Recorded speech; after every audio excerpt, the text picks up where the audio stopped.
And this is how the Premier League table looks. The top three after that massive result for Arsenal against Chelsea last night. Mikel Arteta's Arsenal on top, played 34, 0.77, goal difference 56. How crucial could that potentially be come the end of the season? Liverpool, one game to play one game in hand, I should say, 33 played, 74 points, a goal difference of 43.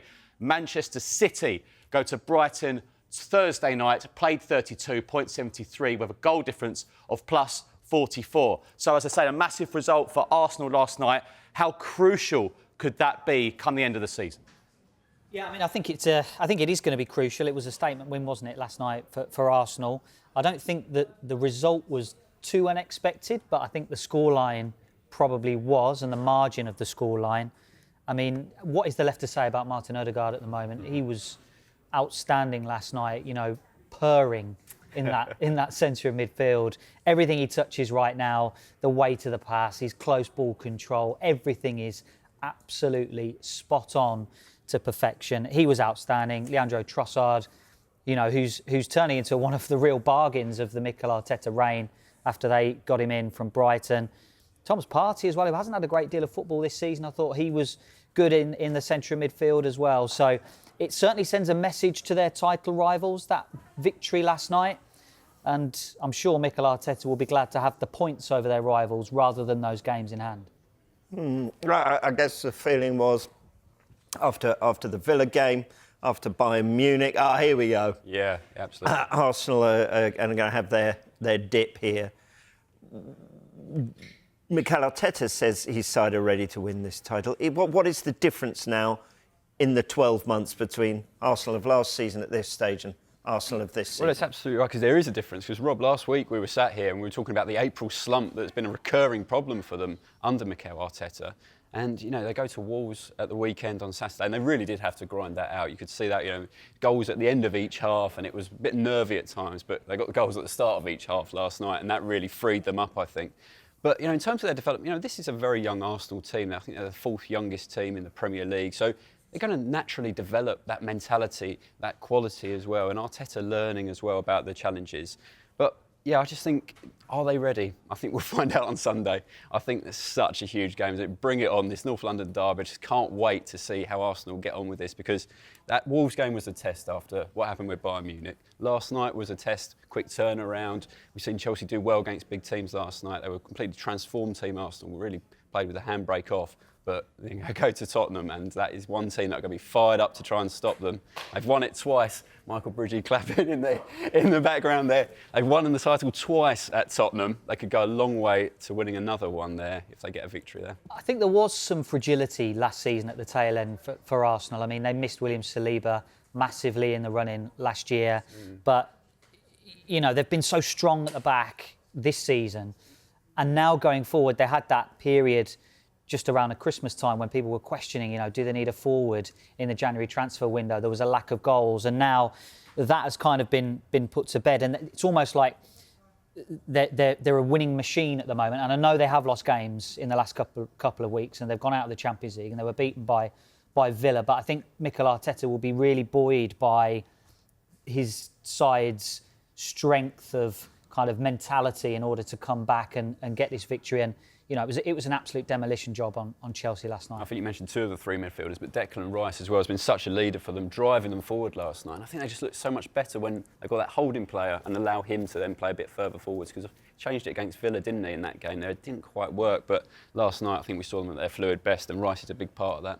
Yeah, and that goal difference hugely significant, isn't it? As Michael was saying, plus 56 to plus 43 on Liverpool. It effectively means is Liverpool could win all their games they've got left and not win the title.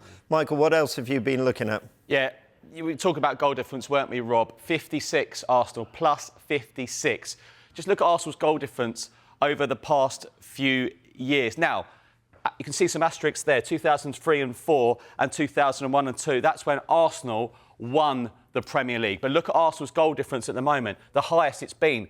56, plus 56. Why? Because a 5-0 win against Palace, a 6-0 win away against West Ham, a 5-0 win away against Burnley, a 6-0 win away against Sheffield United, a 5-0 win at home to Chelsea. Now, There are some games to go for Arsenal, of course, including that massive North London derby on Sunday. But that looks very, very positive for Mikel Arteta's side, and they've really put in some fantastic performances and some huge, huge wins. And, guys, could this play a part come the end of the season, that goal difference? I was thinking it last night, another goal. Mikel Arteta will know this, won't he? Well, it's like the equivalent of another point, isn't it? Especially on a team like Man City, who still have the advantage in terms of if they win their games, they can get above them. But, you know, that gap is 4 points, but is it really 5 points? Because Arsenal effectively have got that edge on them in the goal difference. As you mentioned there, Liverpool can win all their games, and that might not be enough. So I think it's just testament, isn't it, to how brilliant Arsenal have been, particularly at the back. Gabriel and Saliba have been so rock solid at that centre-back partnership, so important for them. But, you know, we spent so much of this season talking about they need a killer up front, they need a top striker.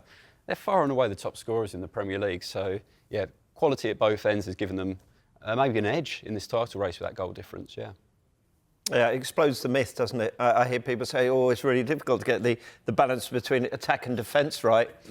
Doesn't look that way at Arsenal, does it? No, not at all. They've got that balance absolutely spot on. And, you know, we talk about the Arsenal defence at the moment. I mean, it seems like right back and the two centre-backs are nailed down. The only question mark might well be the left-back position and who that's going to be going forward. But if that's all you're questioning, and they've still got two very high-quality players available to play in that left-back slot, you know, Mikel Arteta is doing something right there. And as you say, up front, Kai Havertz, the almost renaissance of Kai Havertz has been a real testament to I think the coaching of Mikel Arteta. People weren't really sure what his best position is. People may not still be sure what his best position is, but the fact that he has been able to use him in certain games in a different way has really made the difference. I'm thinking of the games against Liverpool this season, where he's played a slightly different role. He can play in the 8, and it's almost, you know, it's this new position that we're seeing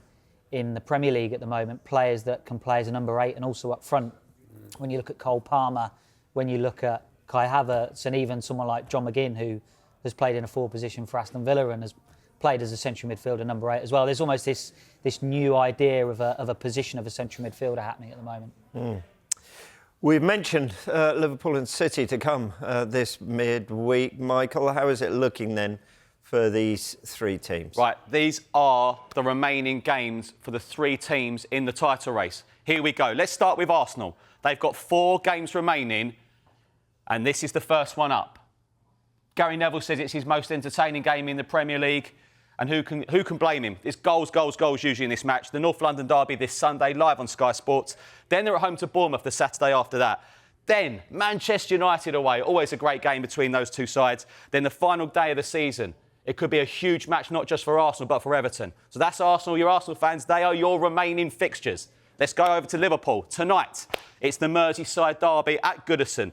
Then a tough-looking match at West Ham United. Of course, no more European commitments. Then home to Spurs next Sunday, May the 5th. Then, that's a toughie, isn't it? Aston Villa away. Still got Conference League hopes, but by then, could Aston Villa seal the top 4 in that game? And then the final game of the season is at home to Wolves, and an excellent season for Gary O'Neill. Let's go over to Manchester City. Played 32. Thursday night, they go to Brighton. Then it's Nottingham Forest away, who are looking to get as many points as possible at the bottom. Mentioned Wolves are a good season they've had. They're at home on May the 4th. Fulham away. Decent season under Marco Silva. That won't be easy at Craven Cottage.